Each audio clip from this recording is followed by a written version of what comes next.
तैयार हो पढ़ने के लिए? पक्का? ये वाला नहीं है।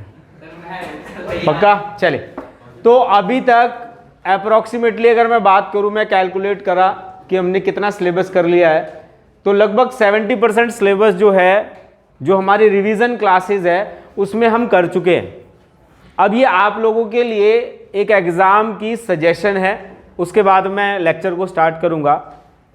हमारे टोटल सिलेबस की अगर मैं बात करूं तो टोटल सिलेबस में 14 चैप्टर आ रहे हैं, यानी कि 14 अध्याय जो हैं वो आपके परीक्षा में आ रहे हैं। अब हो सकता है कि आप में से कई सारे ऐसे बच्चे होंगे जिनको 14 के 14 बहुत अच्छे से आते होंगे, कुछ ऐसे होंगे जिनको 12 अच्छे से आते होंगे, कुछ ऐसे होंगे जिनको 10 अच्छे से आते होंगे, कुछ ऐसे होंगे जिनको 5 अच्छे से आते होंगे, 6 अच्छे से आते होंगे। जो भी चीज़ आपको अब अच्छे से आती है ना, उसी पर ज़्यादा फोकस करें, किसी नए टॉपिक को नहीं छेड़ें। इसका कारण क्या है वो मैं आपको बता देता हूँ। आपका जो पेपर है उसमें आपको विकल्प के रूप में भी सवाल मिलते हैं 6 अंकों में, 4 अंकों में भी मिल रहे हैं, 5 अंकों में भी विकल्प मिल रहे हैं, ऑप्शन मिल रहे हैं। तो ज़रूरी नहीं है कि आप दोनों पढ़ कर जाएँ। आपके पास ऑप्शन में वो सवाल ज़रूर होगा जो आपने पढ़ा है। तो अब आपने जितना पढ़ रखा है उसको फोकसली अच्छे से पढ़े, और ये मेरा रिकमेंडेशन है, कम से कम 5-5 चैप्टर दोनों बुक से ज़रूर कर लें। यानी कि 10 चैप्टर जो अगर आप अच्छे से कर लेते हैं तो आप 80+ लाने से आपको कोई नहीं रोक सकता। MCQ बेस्ड है, उसके लिए मैं आपको जो है वो गूगल टेस्ट फॉर्म ऑलरेडी भेज रहा हूँ। आप अगर उसको कर रहे हैं तो वो आपके लिए गुड एंड वेल हो जाएगा। तो अगर आप 10 चैप्टर अच्छे से कर लेते हैं तो 80+ स्कोर करने से आपको कोई नहीं रोक सकता। एग्ज़ाम से 4 दिन पहले मैं या तो आपका इस तरीके से सेशन लूँगा जैसे क्लास में लेते हैं, या ऑनलाइन सेशन लूँगा with the help of zoom. तो वहाँ पर हम मैप बेस्ड क्वेश्चन जो है, क्योंकि पिक्चर बेस हम ऑलरेडी सारे कर चुके हैं, पूरी दोनों बुक के जितने भी पिक्चर्स हैं उन सबको डिस्कस कर चुके हैं, और जो मैप बेस बचा हुआ है उसको मैं एग्जाम से 4 दिन पहले करूँगा, क्योंकि वो क्रॉमेट एंड वॉमिट होता है, वो ज़्यादा देर तक आप याद नहीं रख पाओगे। क्लियर है बेटा? आज का जो हमारा टॉपिक है उसका नाम क्या है, जल्दी बोलो। शाबाश। समकालीन विश्व में बातें नहीं बेटा, समकालीन विश्व में सुरक्षा। देखिए, अगर मैं एग्जाम के पॉइंट ऑफ व्यू से बात करूं तो ये वाला जो चैप्टर है ये आपका 8 अंकों को कवर करता है। 8 मार्क्स जो है वो आपको इस चैप्टर में से देखने को मिलेंगे। और यहाँ से एक साधारण सी बात कहूँ तो आपका लॉन्ग क्वेश्चन नहीं आएगा। वो मैं क्यों कह रहा हूँ, क्योंकि ये पूरा का पूरा चैप्टर आप देखेंगे तो पैसेज बेस है, तो आपके पैसेज में यहाँ से ज़्यादा सवाल आ सकते हैं, 2 अंकों में ज़्यादा सवाल आ सकते हैं, या फिर मानचित्र आधारित जो सवाल है वो यहाँ से ज़्यादा आने की संभावना है। क्लियर है बेटा? तो पहले हम एक बार ओवरव्यू देख लेते हैं चैप्टर का, उसके बाद जो इंपॉर्टेंट क्वेश्चंस हैं उनको यहाँ पर हम डिस्कस करेंगे। Is that clear all of you? Clear है? चले बढ़े आगे। देखिए, समकालीन का मतलब क्या होता है हम कई बार डिस्कस कर चुके हैं, तो इसको अभी हम छोड़ देते हैं। इन जनरल, इन सिंपल आप समझिए, समकालीन का मतलब हमने एक ग्रेड लाइन बना रखी है कि 1945 से लेकर अब तक 1945 में जब सेकेंड वर्ल्ड वॉर एंड हुआ, उसके बाद से अब तक का जो टाइम ड्यूरेशन है, अब तक का जो समय है, उसे हम समकालीन के अंदर रखकर देख सकते हैं। ठीक है? और सुरक्षा, अब देखिए सबसे अहम बात जो है वो आपको क्या समझनी है, सुरक्षा। तो सुरक्षा होती क्या है, क्यों इंपॉर्टेंट है, और इसे हमें क्यों पढ़ना चाहिए। अगर ये 3 चीज़ों का जवाब आपके सामने है तो आप किसी भी आंसर को फ्रेम कर सकते हैं। इसको आप किताब की भाषा में नहीं समझिए, अपनी सामान्य भाषा में समझिए। अभी एक बच्चे ने बताया था सुरक्षा का क्या अर्थ होता है, खतरे से आज़ादी। सुरक्षा का सामान्य अर्थ देखिए, 1 मार्क्स का क्वेश्चन आ रहा है कि सुरक्षा क्या है, 1 अंक का क्वेश्चन क्या आ रहा है कि सुरक्षा से आप क्या समझते हैं, सुरक्षा से क्या अभिप्राय है, सुरक्षा क्या है। तो आप क्या लिखेंगे, खतरों से आज़ादी। तो देखिए, जैसे आप स्कूल में लड़ाई करते हैं ना, कभी यार स्कूल में क्या करते हैं, लड़ाई करते हैं, और वो लड़ाई कहाँ चली जाती है, बाहर चली जाती है। फिर आप क्या बोलते हो, तू बाहर निकल, तेरे को बताऊंगा, फिर बंदे बुला देते हो ना, यही होता है ना। तो देखो, यहां पर भी आपको क्या समझना है कि जो हम कह रहे हैं खतरों से आज़ादी, तो ये किस तरीके के खतरे हैं? तो दो तरीके के खतरे हैं, जैसे विद्यालय के अंदर खतरा, तो पहला क्या हो गया? आंतरिक। क्या हो गया? पहला हो गया आंतरिक और दूसरा हो गया बाह्य। क्लियर है बेटा? इतनी बात समझ में आ रही है? अगर आपसे पूछा खतरे के कोई दो आयाम बताइए तो आप क्या लिखेंगे? आंतरिक और बाह्य। आंतरिक खतरे के अंदर किसको रख के देखेंगे? किसी भी देश के अंदर जो आंतरिक घटनाएं हो रही हैं उसे हम किस में रख के देखेंगे? आंतरिक में।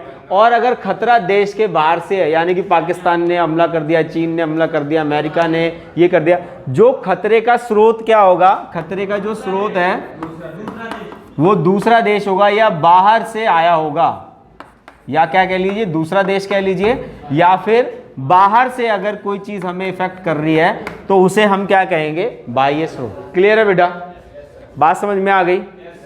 अब देखिए ये जो खतरा है ये हमें किससे है और खतरे के नए स्रोत क्या हैं? ज्यादातर आपका जो सवाल आएगा वो आएगा खतरों के नए स्रोत। क्या आएगा?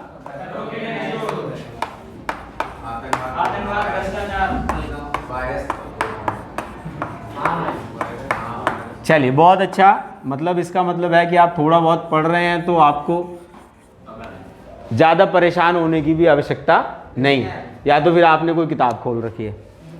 चलिए कोई बात नहीं। तो यहाँ पर हम खतरों के जो नए स्रोतों की बात कर रहे हैं, ये किसके अंतर्गत हम रखकर देखेंगे? क्या हम इसे आंतरिक रखेंगे या बाह्य रखेंगे? ना ये आंतरिक है और ये ना बाह्य है, ठीक है? ये इसीलिए क्या आपका एक अलग तरीके का क्वेश्चन बनता है यहाँ से कि खतरे के नए स्रोतों की चर्चा करें, खतरे के नए स्रोत क्या हैं उसकी बात करते हैं। तो देखो जब हम आंतरिक की बात करते हैं तो आंतरिक में हमें सुरक्षा कौन प्रदान करता है? सबसे पहला सरकार, और सरकार में क्या? पुलिस बल, ठीक है ना? इसको आप बिल्कुल सामान्य भाषा में समझेंगे तब समझ आएगा। जो पुलिस बल है वो क्या करता है? हमारी आंतरिक रूप से सुरक्षा करता है, ठीक है? और अगर मैं बाह्य की बात करूं तो जो भारतीय सेना है, जो कि अब अग्निवीर हो गए हैं, तो भारतीय सेना जो है वो हमें बाहरी खतरों से सुरक्षा प्रदान करती है। क्लियर है बेटा? यहां तक कोई डाउट? अगर भारत और पाकिस्तान का युद्ध हो रहा है तो उसको किस श्रेणी में रखेंगे? आंतरिक या बाह्य? बाह्य में रखेंगे। क्लियर है यहां तक? आगे बढ़े।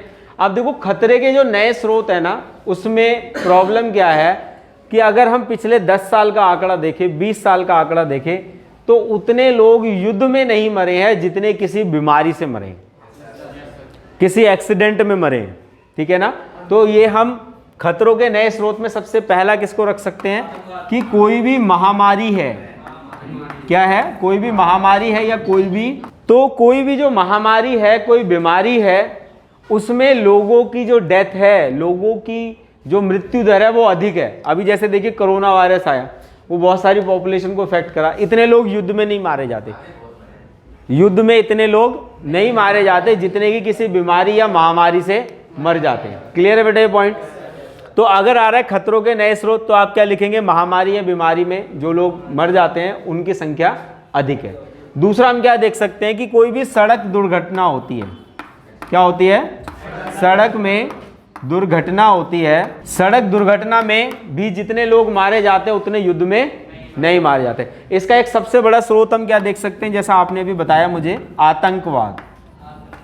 आतंकवाद भी क्या है? ये नेचुरल नहीं है, ये मैन मेड है। ये क्या है? नेचुरल नहीं है, ये क्या है? मैन मेड है, यानी कि इसे जो है वो मानव ने ही क्रिएट किया है। उसके बाद हम क्या देख सकते हैं? जो प्राकृतिक आपदाएं हैं, ठीक है ना, जैसे कहीं सूखा आ गया, कहीं बाढ़ आ गया, तो हम उसको एक एक करके ना करके हम सिर्फ प्राकृतिक आपदा के उसमें रख लेते हैं कि जो प्राकृतिक आपदाएं हैं उसमें जितने लोगों की मृत्यु होती है, जितने लोग मर जाते हैं, उतने किसी सेना के विद्रोह के द्वारा या फिर आप आंतरिक या बाह्य दोनों देखेंगे इतनी नहीं होती है। इसीलिए इन्हें क्या बोला गया है? खतरे के नए स्रोत। क्लियर है बेटा? इसमें कोई डाउट? तो देखिए अब हमें ये समझ आ गया कि भाई हमारे पास खतरे के नए स्रोत क्या है। इसी में से एक ये जो टॉपिक है आतंकवाद, ये आपके यहाँ पर आपके नए सिलेबस में इसे एक्सप्लेन कर हमें पढ़ना है। बात समझ में आई? इसे क्या करना है, हमें एक्सप्लेन करके पढ़ना है। तो इसको हम पहले समझ लेते हैं, उसके बाद बोर्ड पर आएंगे। तो सबसे पहला क्या है, आतंकवाद है क्या। सबसे पहले हमें क्या पता होना चाहिए, आतंकवाद क्या है। तो आतंकवाद क्या है, एक तरीके की विचारधारा है। आतंकवाद मुख्य रूप से क्या है, एक तरीके की विचारधारा है जो कि कट्टरपंथी समूहों के द्वारा की जाती है। किसके द्वारा की जाती है, कट्टरपंथी जो समूह होते हैं उनके द्वारा की जाती है। और इनके जो साधन हैं वो क्या है, प्लेन को हाईजैक करना, धार्मिक स्थलों पर बम लगाना, उनको फोड़ना। इस पर कई सारी मूवीज़ बनी हुई है, तो आपको ज़्यादा इस पर समझना नहीं है, आपको सिर्फ एक हिंट पता होना चाहिए कि किस किस माध्यम से करते हैं। लोगों में डर का माहौल पैदा करना, आतंक का माहौल पैदा करना, ठीक है ना। ये क्या है, इनकी गतिविधियां हैं जिसके द्वारा ये अपने आप को विस्तृत करते हैं, अपने आप को बढ़ाते हैं।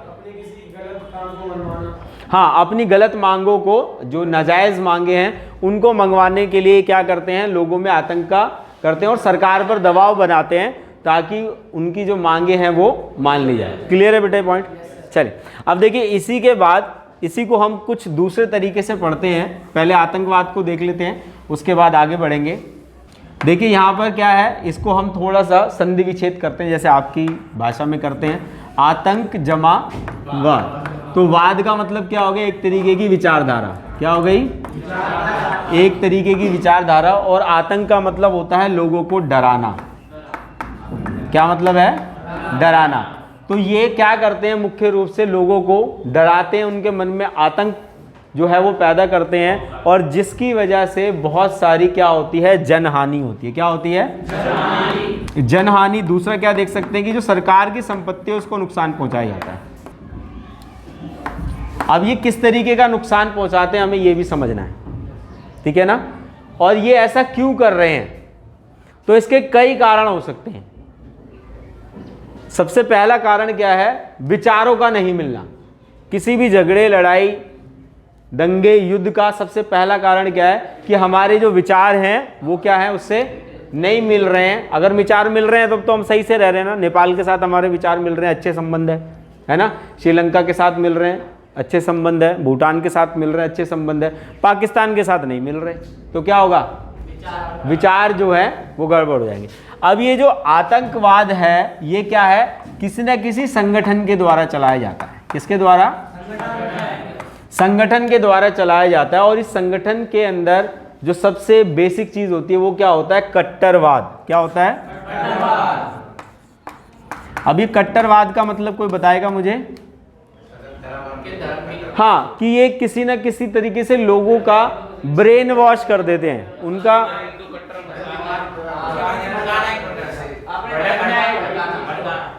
हाँ, तो लोगों का ये क्या करते हैं, ब्रेन वॉश करते हैं और उसके अंदर ये डालते हैं कि जो सामने वाला व्यक्ति है वो क्या है, हमारा एनिमी है। हम यहाँ पर किसी धर्म का नाम नहीं लेंगे, लेकिन हमें क्या समझना है कि अगर दो ग्रुप हैं तो एक ग्रुप दूसरे ग्रुप के प्रति क्या कर रहा है, उसको भड़काएगा, उसके मन में द्वेष की भावना जो है वो उत्पन्न करेगा, ताकि वो उसके मन में क्या रहे, सिर्फ बदला।